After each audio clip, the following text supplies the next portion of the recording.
now that we've talked about matrices, we're going to talk about vectors. A lot of the properties with these are similar. Things behave the same with vectors. So here's an example of two vectors. And what vectors are is they're quantities that have magnitude and direction. The arrow signifies that they have direction. Here we have vector AB, and we also have vector BA. When I say does what looks like to be the absolute value of these, it's actually asking, does the magnitude of these, are the magnitudes the same? And yeah, these vectors are the same length. The question, does vector AB equal vector BA? No, they don't, because although the magnitude is the same, the direction is not. These things are pointed in opposite directions. But we could say that vector AB is equal to the opposite of vector BA. So negative BA, opposite, meaning opposite direction.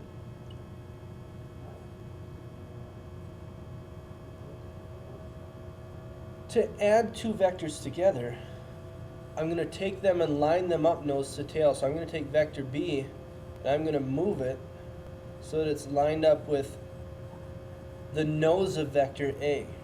The resultant, or end product here, the sum of these, would be that vector, the orange one.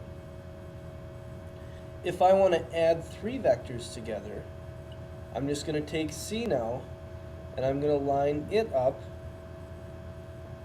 with the nose of vector B. Now the resultant, the sum of these three things, would be that vector. And it doesn't matter what order you add these together in, you'll end up in the same spot. So if I were to change this around, and I were to take vector B first,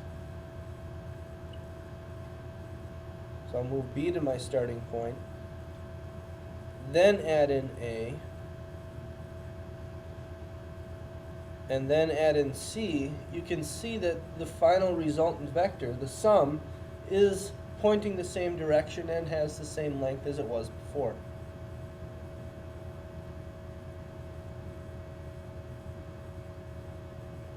So an airplane needs to fly due east at a speed of 400 kilometers per hour. However, there's a 50 kilometer per hour wind blowing from the northeast. In what direction must the airplane head to compensate for the wind, and how does the wind affect its speed? Well, hopefully it's telling you, and you can envision that if I'm flying this way, and there's a wind coming that way, the wind is going to slow me down because it's blowing into me just a little bit. And we can associate some numbers with this. This needs to be 400. This is going to be 50. The question is, where do we need to fly to compensate for this? And essentially what we're doing is we're plugging into a vector addition problem where we're taking the black vector plus the wind vector to give us our resultant of 400.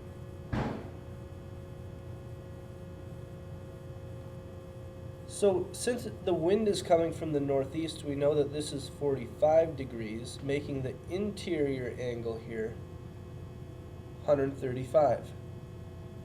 We can find the magnitude of P by using the law of cosines. Trig is used a lot with vectors because we care about the angles and we care about the lengths. So we do 400 squared plus 50 squared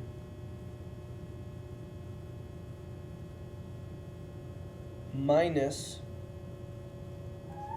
2 times 400 times 50 cosine 135. And so we'll plug that into our calculator and square root it. That will give us the magnitude of how fast the plane needs to fly. if I wanted to know what course to set, we could figure out this angle in here using the law of sines.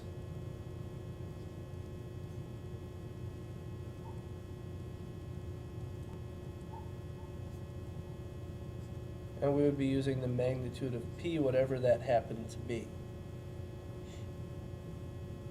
And I'll leave that for you to plug into your calculators.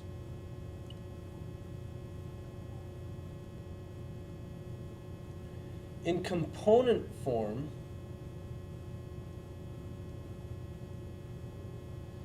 this vector, if I call it vector A, its component form looks a little bit like a matrix. A lot of times you'll actually see vectors given with matrix brackets. The IB uses these parentheses, and it's going to have two rows. One for the horizontal component, which for this vector is 3, and one for the vertical component, which with this vector is 5. So this vector can be represented in component form as 3, 5. It essentially tells us the slope of the vector, but it tells us what the components are completely horizontal and vertical. It just breaks it apart into two pieces.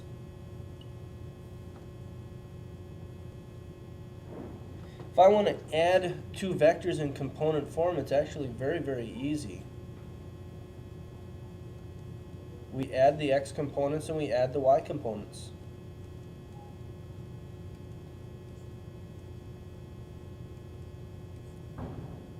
And we can illustrate that with a diagram. There's 2, 3. If I add on another vector that goes 5 horizontally and 4 down, that would be this. Our resultant vector would be right there, down 1 and over 1, 2, 3, 4, 5, 6, 7.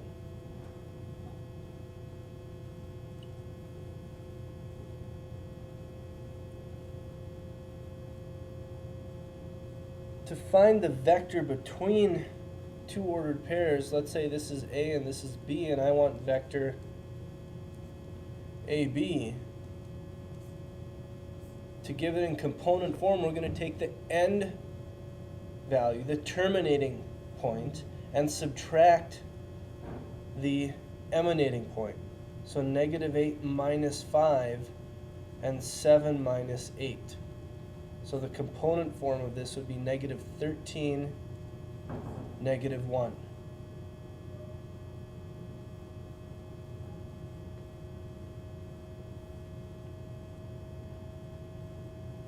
To find the length of a vector, in other words, its magnitude, it's essentially the distance formula. And if we have a vector in component form, the x2 is, or I guess the x1 and y1 would be 0, 0. So if I have point A and point B, I can write that vector in component form as -5 minus 6 is -11. 3 minus 8 is -5. So if I want this magnitude, and you'll either see it written with absolute values around it or without that vector line on top, it's just going to be the square root of -11 squared plus -5 squared.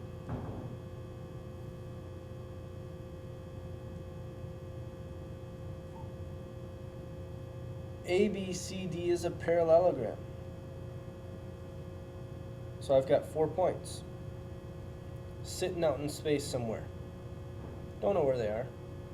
Doesn't really matter, but here's my parallelogram. We know that that side has to be parallel to that side, and those sides have to be parallel. So A, B, C, D. We know that AB has to equal vector DC. They have to be the same length and they have to be pointed in the same direction. So I'm going to write these in component forms. AB would be 1, negative 2,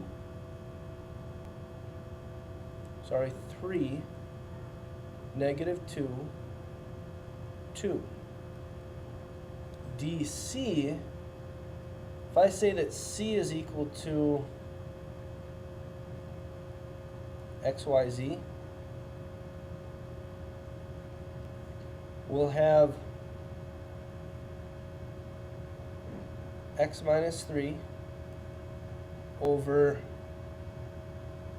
not over, x minus 3 for the x component, y minus 1, and z minus 4. So x is equal to 6, y is equal to negative 1, and z would be equal to 6. So C is 6, negative 1, 6.